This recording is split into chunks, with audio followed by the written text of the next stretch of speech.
There was a time in the Bible when two cities became so corrupt, so consumed by sin, that their destruction would become one of the most well-known warnings in all of Scripture. This is the story of Sodom and Gomorrah, and it's not just about what happened back then, it's about what people still ignore today. To understand why these cities were destroyed, we have to go beyond surface-level explanations. Many people reduce this story to just one type of sin, but the Bible paints a much deeper and more troubling picture. Sodom and Gomorrah were not judged for a single act. They were judged for a culture of wickedness that had completely taken over. The cities were located near the Jordan Plain, an area described as well-watered and prosperous, almost like the garden of the Lord. This attracted people, including a man named Lot, the nephew of Abraham. Lot chose to live near Sodom because of its opportunity and comfort, but he slowly moved closer until he was living inside the city itself. This is a quiet warning in itself, how people can gradually drift into environments that shape them without even realizing it. As time passed, the sin of Sodom became extremely grave in the eyes of God. Scripture tells us that the outcry against the city was great. This means the wickedness wasn't hidden. It was loud, widespread, and harmful. Later in Ezekiel, we are given more insight. Sodom's sins included pride, excess of food, and careless ease, but also a refusal to help the poor and needy. They had abundance, but no compassion. They had comfort, but no righteousness. This is what people often ignore. The sin of Sodom was not just about immorality. It was about arrogance, injustice, and a complete rejection of what is right. It was a society that normalized sin to the point where it no longer felt wrong. God, in his justice, did not act without warning. He revealed his plan to Abraham, a man who walked closely with him. Abraham was deeply troubled by what he heard, and he began to intercede. He asked God a bold question: would he destroy the righteous along with the wicked? Then Abraham began to plead, asking if the city could be spared for the sake of 50 righteous people, then 45, then 40, then 30, then 20, finally 10. Each time, God agreed. If even 10 righteous people could be found, the city would be spared. But there weren't 10. God then sent 2 angels to Sodom, and they arrived in the evening. Lot was sitting at the city gate, which suggests he had become a recognized figure there. When he saw the visitors, he urgently insisted they stay in his home. There was something in his spirit that knew the danger of that place. That night revealed just how deep the corruption had gone. The men of the city surrounded Lot's house, demanding that the visitors be brought out to them. This wasn't curiosity, it was violent intent. It showed that sin had become aggressive, normalized, and even defended by the culture. Lot was distressed and tried to reason with them, but they rejected him. In their eyes, anyone who stood against their behavior was the problem.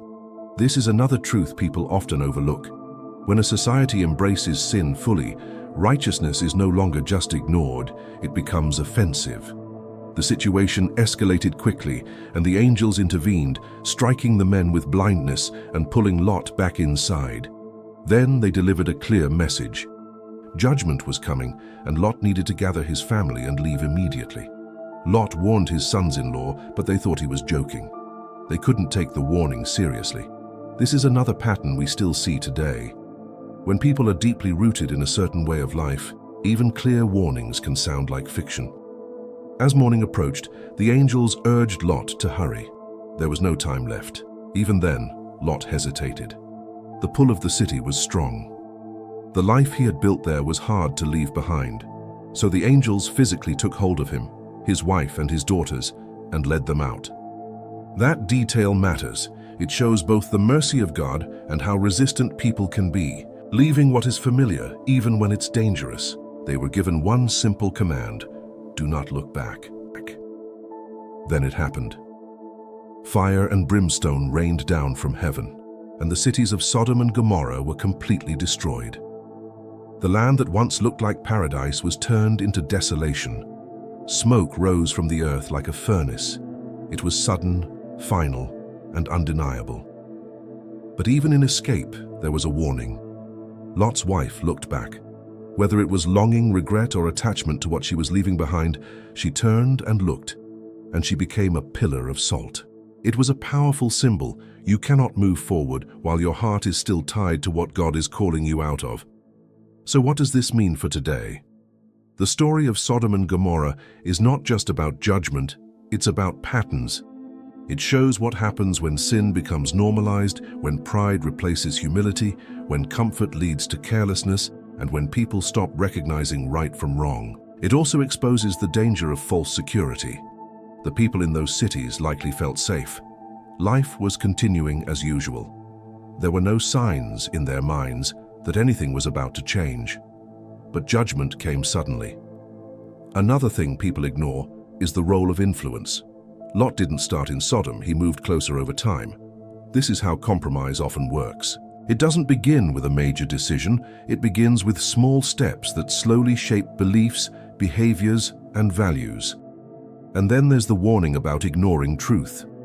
Lot's sons-in-law heard the message and dismissed it. The people of the city were confronted and rejected it.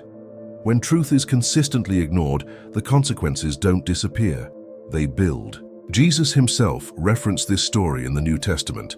He said that in the days before his return, life would be continuing just like it was in the days of Lot. People would be eating, drinking, buying, selling, planting, building, completely unaware of what was coming. That comparison is not meant to create fear, but awareness.